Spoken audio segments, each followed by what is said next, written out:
you recording? Yeah. Oh, we're rolling. Oh, you must have done it from your phone. I did. Look at you go, badass. Hey, everybody, have you ever been to a yard sale or a flea market and found those old decanters and just want to know more about them? Well, stay tuned and we'll let you know.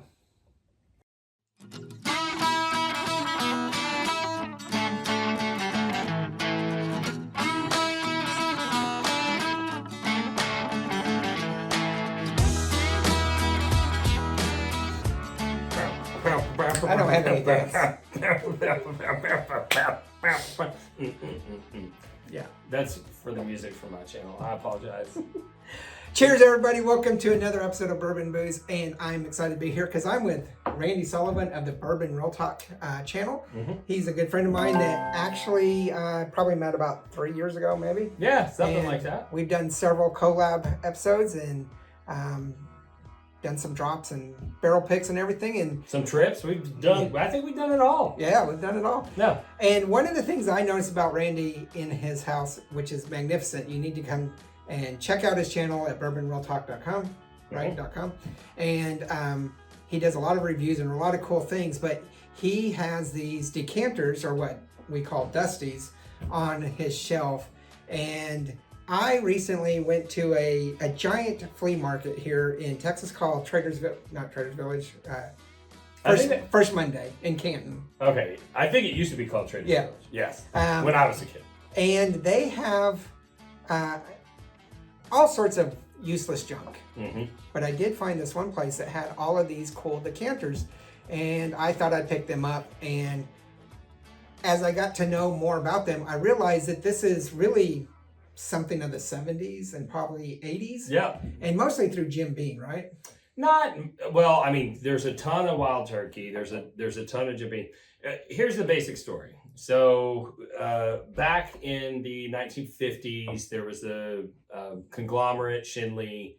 They massively increased production because bourbon was on the rise after World War II. Mm-hmm. Bourbon was very popular. And then vodka started to be imported into the United States, and gin started to gain popularity. And to be quite honest, one of the bigger influences was the fact that it became more socially acceptable in the 60s and 70s for women to drink in public. Right. Before then, women really didn't drink out in public. It was kind of taboo even for them to drink in their home. And as that happened, they were more interested in clear spirits.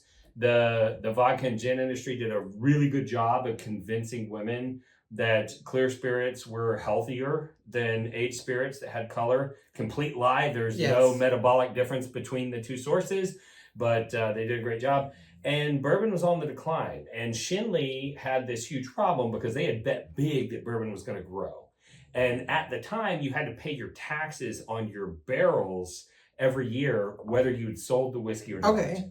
And so Shinley had a crisis. They were for sure going to go out of business if they couldn't get the federal government to change the laws so that you could age your whiskey for longer and not pay taxes until you pulled it out of bond and you bottled the whiskey. Right. And so what started happening is all of these distilleries had all of this whiskey aging because they had bet big that, there was going to be more volume in the future. And they turned out to be wrong. And so you start having all of this whiskey pile up, right? And so that caused a couple things to happen. One, it caused the age of the whiskey that was actually being bottled to be beyond the age statements that were on the labels. Okay. The second thing that it caused is it caused them to try to figure out ways to get people to buy the whiskey who didn't want to drink the whiskey. Right. Okay. And so they were like, we have to come up with some sort of a gimmick. We're going to put the whiskey in a container and make the container the draw and not the whiskey itself. Okay. And so what we have in front of you is a handful of examples. All these happen to be Beam. There were a bunch of Wild Turkeys. Mm-hmm. There were other brands that did the same thing. And this is a very interesting example because we refer to these as Dusties. Right. And what do you see on the top of this box? Dust. Dust, yes. And so You find these in your grandparents' this cabin. is actually found in a grandfather's basement. Right. His son was clearing clearing out the home. Unfortunately, a lot of these bottles were bought in the 70s and 80s by individuals that are now aged. They're going into some sort of assisted living. Some of them are passing away. Their family members are going in and clearing out the houses, and they're finding all of these bottles that the people bought not to drink. They're still full, right? And they don't know what to do with them. And so some of these I actually bought because an individual posted online, and he's like, "I'm trying to sell these bottles." And I reached out to him. I was like, "Take that down right away. You're going to get in trouble." And so I was able to get those bottles from him. But the dust literally piled up on this bottle. Now, this one is one of the more interesting examples because you can see on the box, on the backside, they depict some other bottles that they've released from this series. In the series. Yes.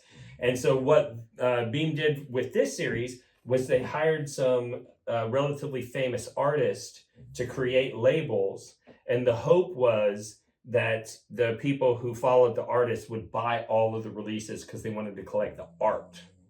And so I had this one and another one that had a Labrador Retriever with a duck in his mouth. And I actually gave that one up for Christopher Hart's channel. Okay. Because he was interviewing some famous person that was their birth year. Oh, wow. And they love dogs, and so I gave the bottle up. But this one has a red bird on it, and this one is from 1983. The cool thing about these decanters is you can usually tell their age by turning them over and looking at the bottom. And if you look right here, Sammy, you can 83? see that it says 83. Yeah. And so this one's from 1983. It's also pretty easy to do a Google image search and try and figure out like what the year was that this particular bottle was released. Most of them have the dates on them. Most of them do. The older ones have the tax strips on them, and the tax strips tell you the year. Right. Right. So this one is actually distilled in 1952. Wow. This one was released in 1959. So this was a little bit before the bourbon slump. bust, but I actually, when I pulled this out, there was a large cork in this bottle, and the way that it was held on was by this lip that's right here, and this slipped out of the inside of the cork. Right. So a lot of times when you're opening these decanter bottles, the cork is totally deteriorated. Because ethanol is caustic and it will deteriorate cork over time. So if you leave whiskey in a bottle for, in this case, however many number of years, 70 years or whatever it was, that cork deteriorated. So I had to rebottle it. So this is the liquid that came out of that. That is really cool because I've seen lots of stories of people finding this in their grandparents' garage or whatever and thinking that because it's so old, the liquid's bad, so they'll open it and dump it. Right. And then try to do something with the bottle. No, do not do that. So the liquid, I can't guarantee you that it will taste good, but I can virtually guarantee you that it won't hurt you. Right. Okay. Now, there are some that when you open them up and you pour them out, they look like motor oil. Mm-hmm. Very thick. Those I'm not going to drink, right? Like, we don't need to worry about those. There's no way it tastes good. There's no reason to drink it. But if you open it up and you look at it, it might be a little bit cloudy. So I have a great cloudy example back here. If I can get to this quickly. Oh, you lost the bottle head. It's okay. So this is a bottle that is from 1963. And if we hold this up to the light, you can see it's just a little bit cloudy. It's not terrible, no, but just a little bit. You can see the sediment that's down here in the bottom. You'd almost mistake it for an unfiltered whiskey. Yeah, and that's okay. Yeah. You could drink that. It's not going to hurt you. And so, and sometimes you find interesting things when you're going through these Dusties. Like, this one, it's like, what is this on here? Because it looks like a marijuana leaf. Or tequila. Or it looks like a representation of agave. Yeah. Right? And you're like, this is bourbon. Why is this on here? I've never been able to figure that out. This one is a Jim Beam from 1970. I think this one is 1974. And this one's an 8-year straight bourbon whiskey. This one was actually a blended whiskey. Okay, so some of them were blended, some of them are straight, some of them are 80 proof, some of them are higher proof. The higher the proof, and the more, no additives and no blend, they're not blended. Those are worth the most money. But the ones that I have the most of are these 1973s or 78. Sorry, Is that your birth year? this is my birth year. Okay. Yeah. So I originally bought this bottle from Revival Spirits, which is a vintage / dusty liquor store that's in Covington, Kentucky. And when people say, how do you find a birth year bottle? I'll go, the next time you go to Kentucky, go visit Brad at Revival Spirits. Right. He will have your birth year. And generally he has some options that are relatively, fairly priced. This is $150. So I paid $150 for a whiskey that's 46 years old. Yeah, we actually went to 2 different places in Louisville, Justin's House of Bourbon, and there was another, it was a bar liquor store. Yes, yeah. And they had a bunch of the Dusties you could try out.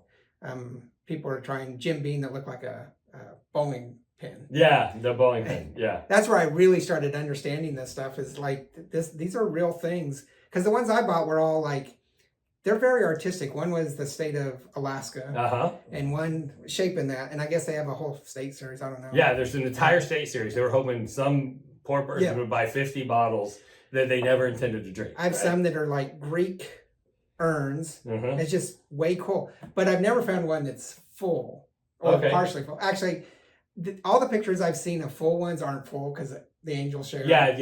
You will experience some angel share loss, but some of them. So the screw tops do better than the corks, obviously, and those that do not, they're not glass, do better than, or the ones that aren't glass do better than the ones that are glass. Okay. The UV exposure in the glass is probably, so one of the very interesting things. Well, that's why this one's so full. Right. Because there's no real top. UV. Yeah, and it's been hidden in a closet for its entire life. This was literally found in my grandfather's closet. So one of the most interesting things about Dusties, so like Old Crow has a very popular series that are all chess pieces. Oh, cool. Okay. And then Wild Turkey has a popular series that are actual, like a ceramic wild turkey, right? And I've seen a bunch of those, and those are really cool. But if you get an Old Crow chess piece and you get a Jim Beam decanter and you get a Wild Turkey and you taste them, they all have this similar flavor. And it's leather and graphite and like this dusty basement smell.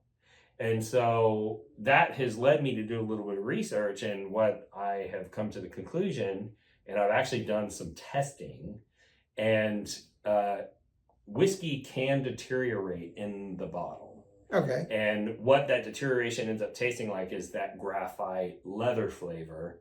And it doesn't make sense because there's no way that whiskey from Old Crow and Wild Turkey and Jim Beam all tasted the same on release. Right. But over time, when whiskey deteriorates, it develops this similar characteristic. And what is amazing is whiskey nerds who are told, oh, you haven't lived until you try Wild Turkey from the 1980s. That was the heyday. And some people even have reasoning behind it, right? They go, now they use, stainless steel fermentation tanks. Back then they used cypress, and there were all these microbes that affected the flavor. And back then they were using slow growth oak to make the barrels, and now it's all commercially harvested oak, and it doesn't interact with the whiskey the same. They have all these reasons, right? And those people, when they taste those bottles from the 80s and they taste that leather and they taste that graphite, they actually convince themselves that leather flavor is the indication of quality, and they start to pursue it. And so I saw this really interesting study where somebody took damaged whiskey and they sent it to whiskey enthusiasts, and they also sent samples to like people who were involved in the whiskey production process at like very high levels. Like if I mentioned the names of the people that were involved, you would know who all of them were.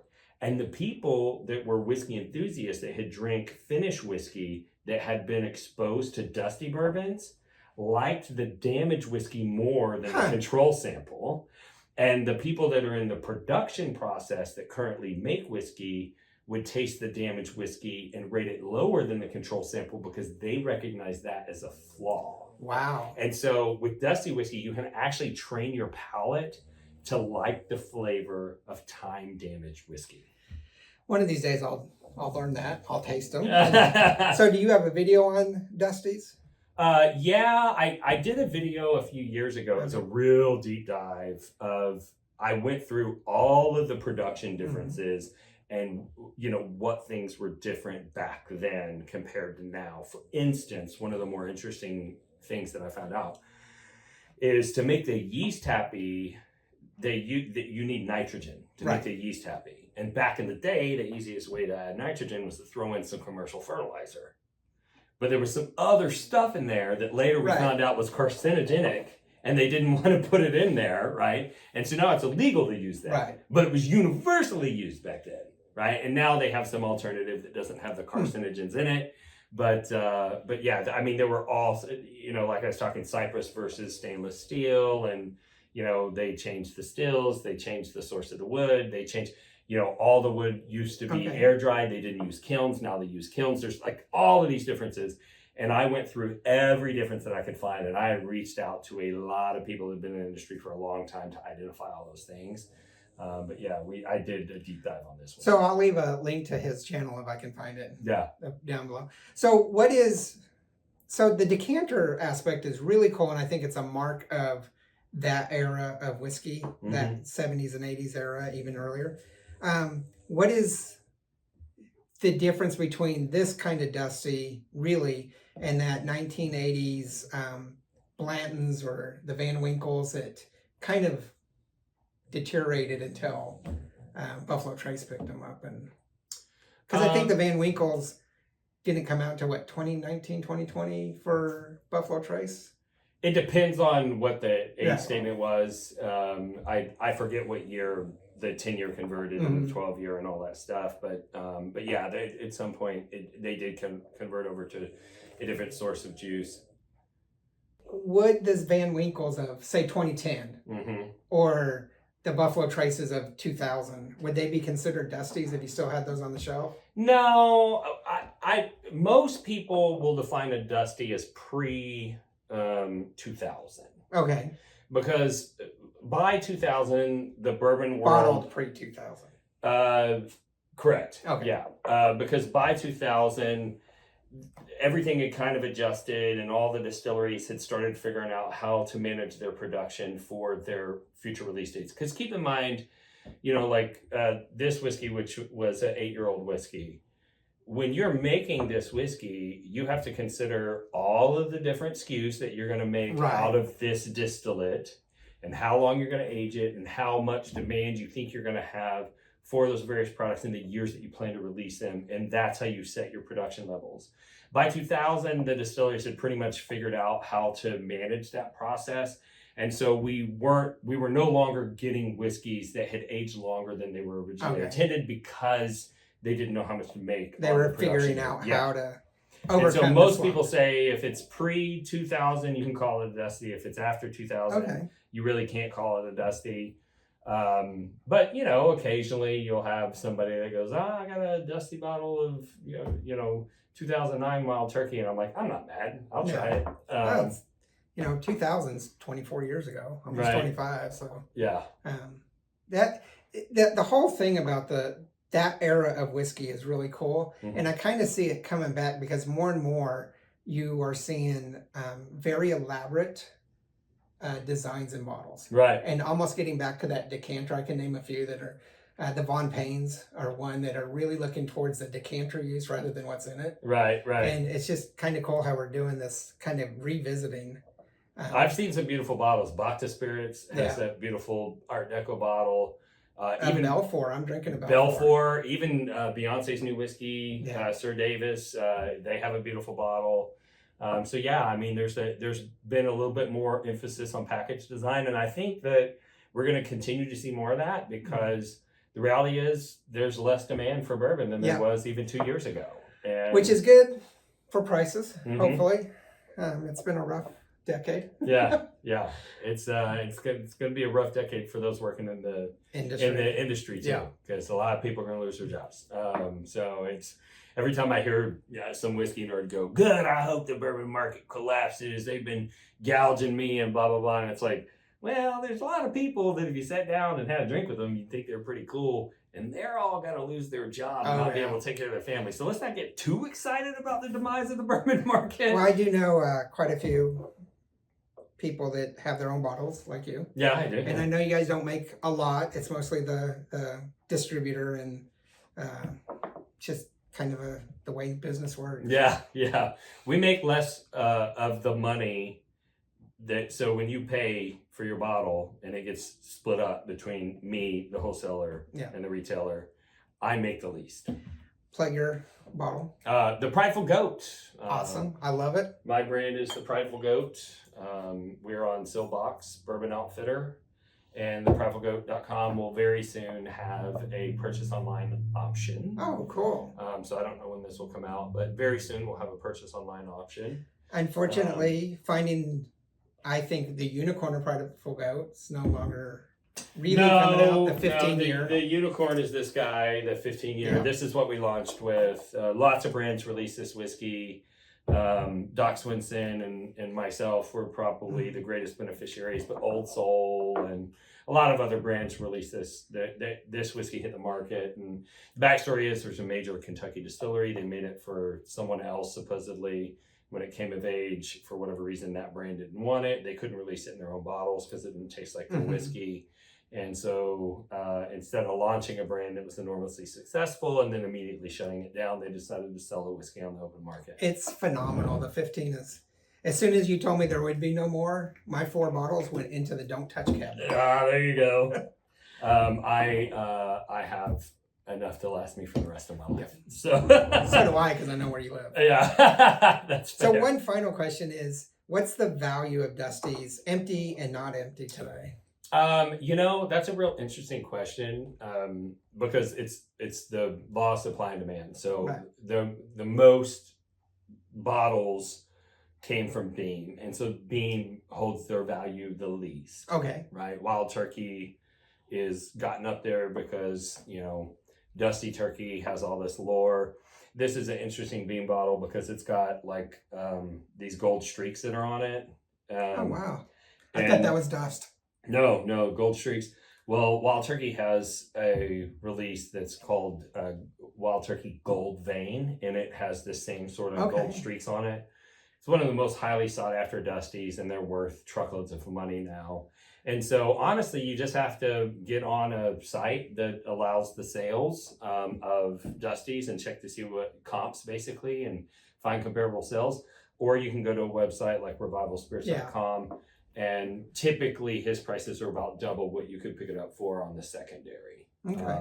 But you know, he's buying it for somebody on the secondary. Well, at $150 for your birth year, that's really good deal. If you got, if you found somebody that had some of these, chances are if you offered them $75-$80, they'd probably take it. Yes. But yeah, I mean, I've had people that came to me that had a treasure chest full of all these empty Dusty bottles, and they're like, "Help me sell these." and I'm like, $10. They're $10 to $25 on eBay, and I don't have some special way to sell them. But when they have liquid in them, people pay a little bit more money for them. But they're not a gold mine.